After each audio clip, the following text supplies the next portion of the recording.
Olá, meus amores, vamos dar início hoje a mais uma aula de história, falando sobre o trabalho nas minas, como ele era realizado, por quem ele era realizado e o que isso proporcionou ao Brasil.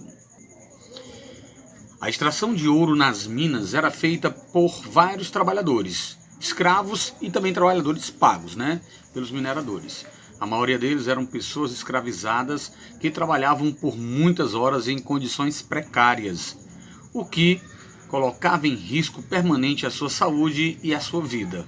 Ou seja, muitos escravos mesmo, por péssimas condições de vida e de tratamento, muitos escravos foram mortos nas regiões das minas.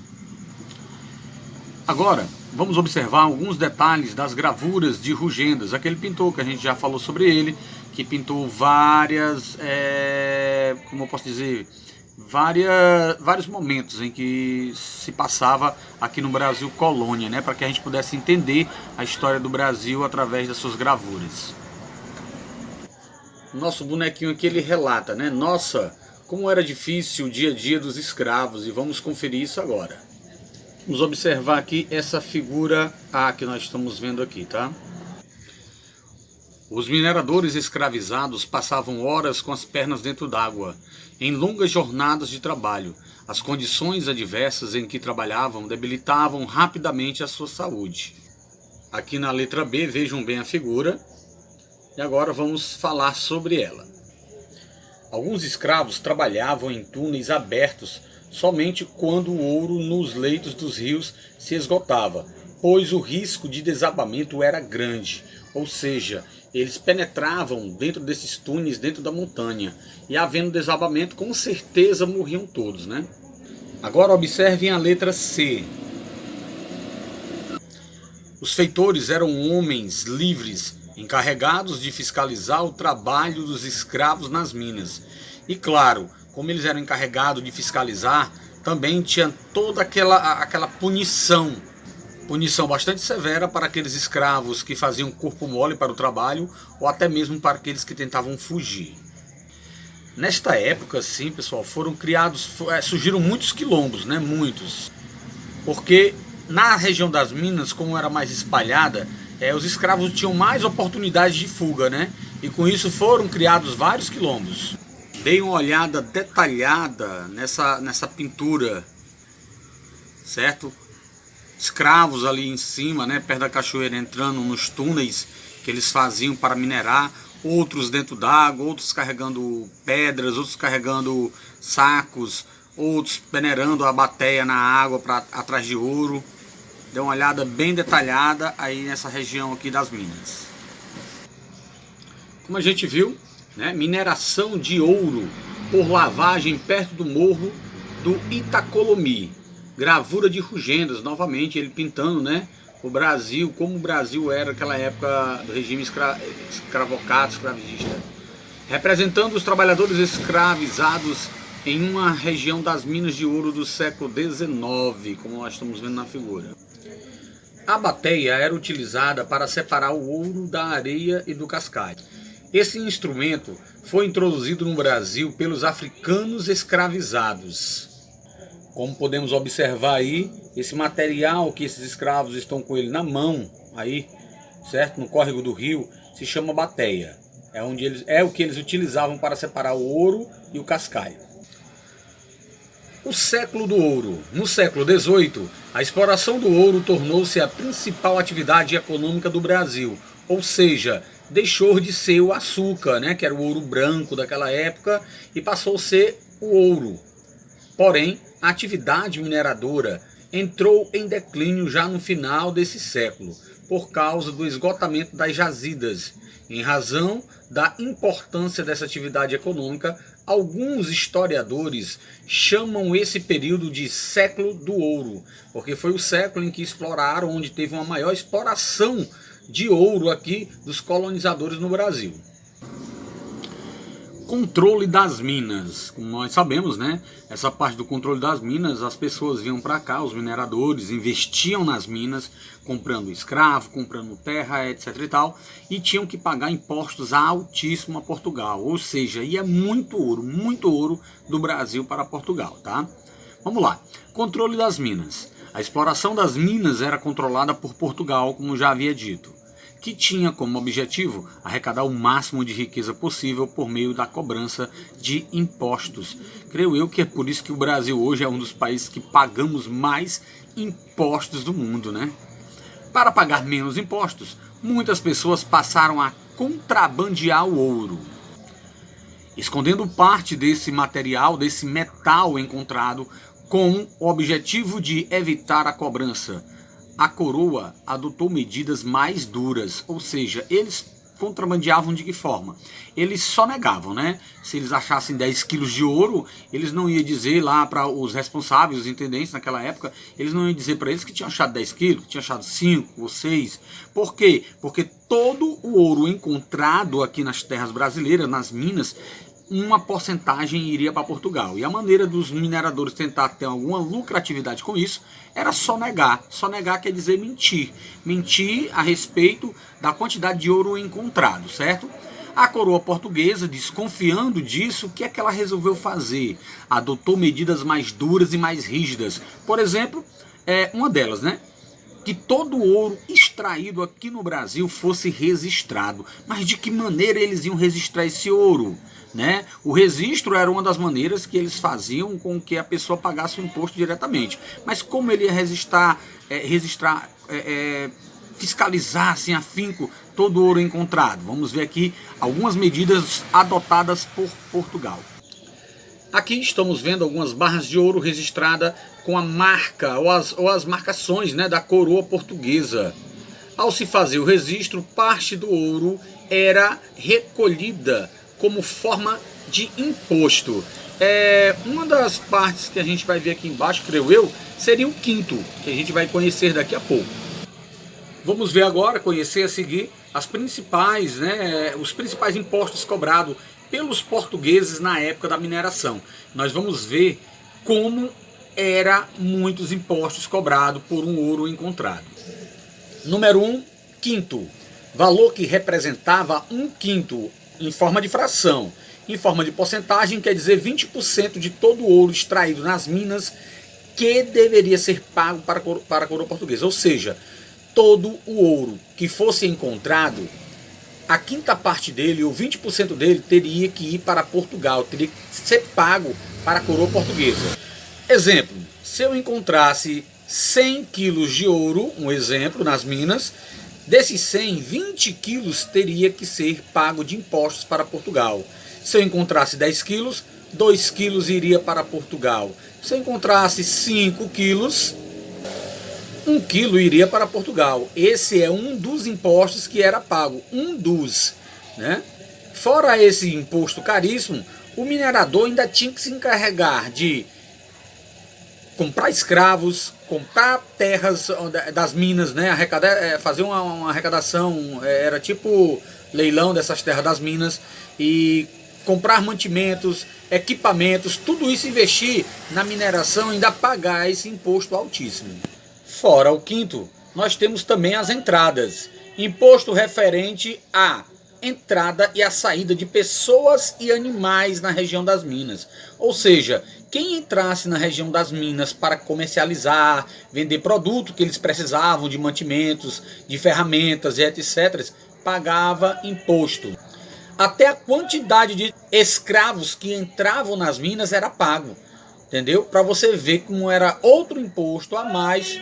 Já não bastava o quinto, tem aí a entrada, né, que seria outro imposto pago por eles, da entrada de mercadorias e entrada de pessoas. Não só a entrada, viu? A entrada e a saída. Era como se fosse hoje em dia, eu não sei se vocês conhecem, é o pedágio nas estradas, o pedágio.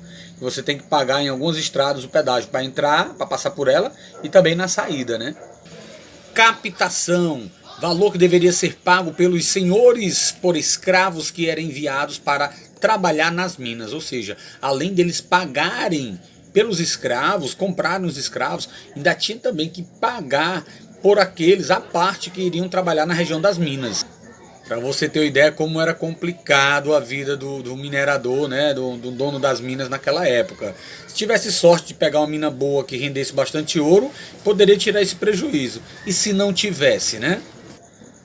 Derrama. mais outro imposto que o governo português veio cobrar dos brasileiros, né? Era confisco de bens. Esse foi um dos piores deles, né? Confisco de bens pessoais dos devedores para garantir que todos os impostos fossem pagos. Como isso funciona? Seguinte, Portugal estabeleceu, como ele viu que estava caindo a produção de ouro, né? Ouro não é igual fruta num pé que está todo ano está dando.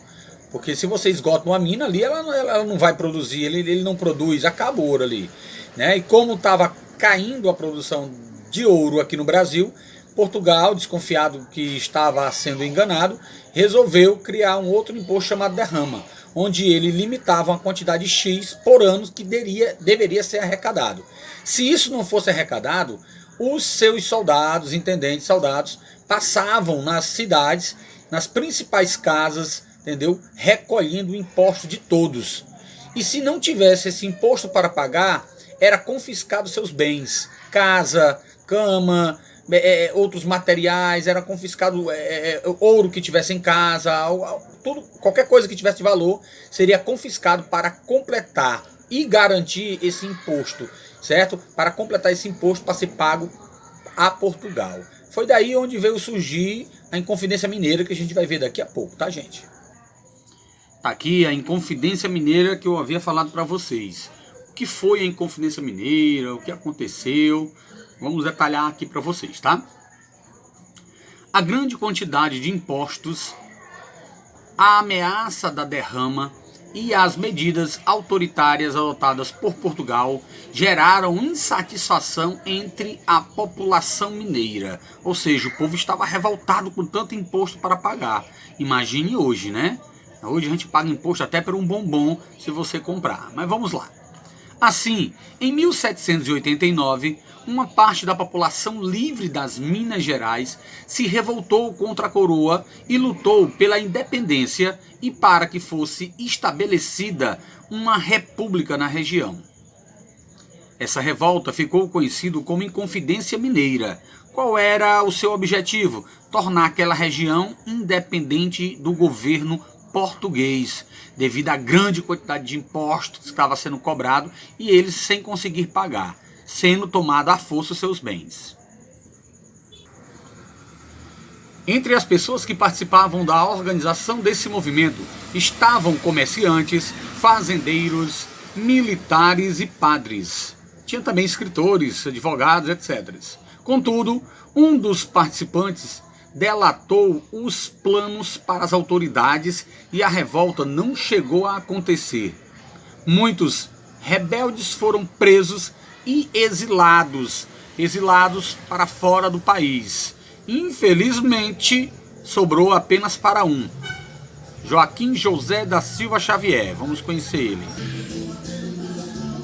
Um dos libertadores, ou um dos líderes da Inconfidência Mineira, que tinha um sonho de liberdade, foi Joaquim José da Silva Xavier, conhecido para todos como Tiradentes. Ele foi o único rebelde condenado à morte. Que pena, né? E para servir como exemplo para as outras pessoas que viessem a querer se rebelar contra o domínio de Portugal. Ou seja, ele sobrou para ele, né? Como o pessoal fala, né? Ele foi o cara lá que foi para servir de exemplo para quem se rebelasse contra o governo português. Teve uma morte bastante trágica, né? Bastante trágica mesmo, terrível, para que as pessoas vissem o que acontecia com quem se rebelasse contra o rei de Portugal. A Conjuração Baiana foi outro movimento de libertação, né, tentado ser estabelecido aqui no Brasil. A insatisfação contra o domínio português não acontecia somente na região das Minas. Em Salvador, por exemplo, também teve início a um movimento de revolta, a chamada Conjuração Baiana, ocorrida em 1798. Reuniu grupos populares, além de pessoas da elite. A elite também se interessava, né, por essa liberdade, né, pois ela também deixaria de pagar muitos impostos a Portugal. Seu principal líder foi o médico e político conhecido como Cipriano Barata. As reivindicações dos rebeldes incluíam o direito a salários mais justos, a liberdade dos escravos e a proclamação da República, ou seja, queria um Brasil livre de Portugal, né? Porém, antes que a revolta ocorresse, os conjurados foram descobertos e punidos severamente. Cidadania no dia a dia, os impostos na atualidade, né? Como vimos no século XVIII, a população das Minas Gerais pagava vários impostos ao governo português. Atualmente, continuamos a pagar, né, gente, muitos impostos no nosso dia a dia. Você sabe como isso funciona? O imposto é uma quantidade paga pelos cidadãos ao governo para que seja possível o investimento em vários setores, como da saúde, da segurança, da educação e etc. Coisas que a gente não vê isso com qualidade, né? O que a gente vê muito é desvio de dinheiro, mas tudo bem.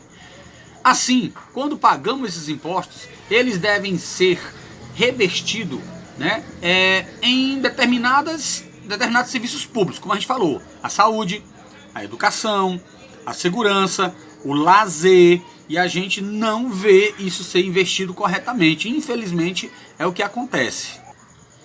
Alguns impostos são pagos sobre os valores de imóveis, imposto predial e territorial urbano, como o IPTU. Quem tem casa própria sabe sobre isso aí, né? Sobre o IPTU. IPVA, quem tem carro próprio também sabe o que é que se paga de IPVA todo ano para o governo. É muito dinheiro, muito dinheiro. Para você ter uma ideia, existe uma Hilux, por exemplo, quem tem, a gente vê várias Hilux por aí, Corolla. Uma Hilux, eu creio que o IPVA dela seja uns R$2.000 ou R$2.500. Agora tu imagina quantas Hilux existe aqui no Ceará ou no Brasil, e esse imposto sendo pago todo ano para o governo, né? Carros populares, geralmente os impostos, se for um carro novo, dependendo da potência dele, vai para 600, 700, entendeu? Dependendo do carro, 500. Eu acho que não existe carro onde o IPVA seja baratíssimo, não tem, né? E todo esse imposto. Hoje em dia, a quantidade de veículos que existe nas grandes cidades, nas pequenas também, é enorme, gente. Moto, carro, tudo isso aí você está pagando imposto caríssimo anualmente, que é o IPVA para o governo. E o IPTU também, das casas próprias, né? Quem tem casa própria sabe o que é que se paga também anualmente para o governo, para a prefeitura principalmente. E a cada vez aumentando mais, viu? O governo aí dessa gestão agora que está passando, né? Que seria até esse ano, a gestão gestão do Roberto Cláudio, né? Ele teve um aumento de IPTU altíssimo há 2 anos atrás. Ele veio cobrar o dobro do que se cobrava anteriormente. O pessoal até se revoltou, foram lá na prefeitura e tudo, mas parece que ele não voltou atrás, cobrando os impostos abusivos de IPTU. Para você ter ideia como funciona, viu? Aqui a gente está vendo uma tabela, vamos ver uma tabela agora, sobre a cobrança de impostos, tá? Para você ter só uma dedução de mais ou menos como acontece. Vejam aí a tabela, tá? Brasil, porcentagem de impostos em cada produto. Olha só, o maior é esse verde, né? A gente está vendo aqui, ó. Se você observar aí, é imposto sobre tênis importado. Mas tudo que a gente compra, pessoal, tudo, até um bombom, a gente está pagando imposto. E aí, para encerrar nossa aula de história, vem aquele questionamento, né? Os impostos da atualidade, né? Já pagavam os impostos altíssimos e caríssimos antes. Hoje é que pagamos mesmo, sendo que esses impostos é para ser convertido em atos que são para beneficiar a população, e a gente não vê isso acontecer na realidade. Quando vemos, às vezes ainda não é com a qualidade que era para ser.